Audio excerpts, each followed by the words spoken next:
Good morning. It's a great day to read the newspaper, and I actually mean that, although you just have to ignore the photograph on this side. This is of Donald Trump hosting the president of El Salvador in the Oval Office, and all of them agreeing that they're going to disobey a Supreme Court order to bring a man back who they illegally deported. But anyway, let's just ignore that, shall we?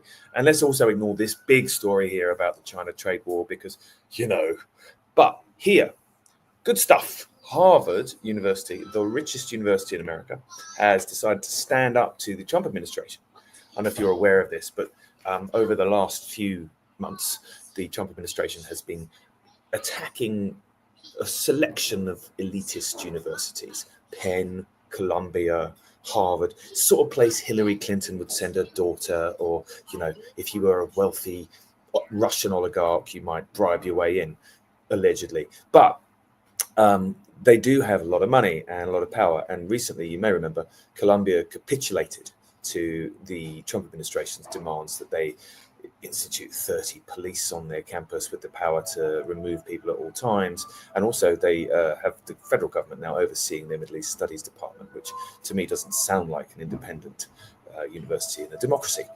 Harvard, however, was sent a letter on Friday essentially threatening to pull about $2 billion worth of money and, do a variety of things if they didn't do a list of stuff that the Trump administration has asked for.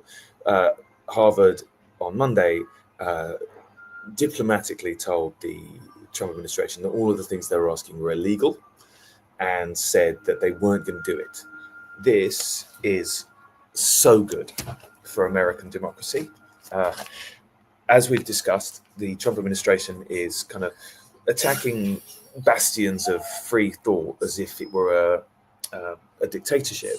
But we live in a free and fair country where facts matter and where we have open elections. In that context, it's not appropriate for the Trump administration to, for example, be asking how they vet people coming to the school or having a role in the selection of faculty. That is like something out of Russia in 1950. And I'm so glad that the Harvard administration has said it's illegal. Some of the statements that Harvard has been making have also been pretty strong.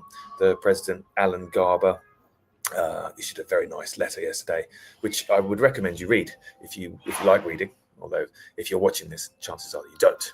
So what else? Harvard had been under pressure. Its students and 800 members of its faculty wrote to Harvard's administration a couple of weeks ago saying that they were gravely concerned they were going to fold. With other universities having folded, like deck chairs for Trump and law firms and everyone else, Harvard was expecting potentially to not do a brave thing. And yet it has done a brave thing. I will tell you, this gives me huge confidence for other people fighting back. It's a bit like Beijing saying, all right, you want a trade war? We'll have a trade war. Harvard saying, oh, okay, you want to fight? We'll have a fight. You want to take this to the court? We'll take it to the court. There's a constitution. We'll follow it through. I'm very proud to live in America today, which is not something I've been able to say for several months and possibly years.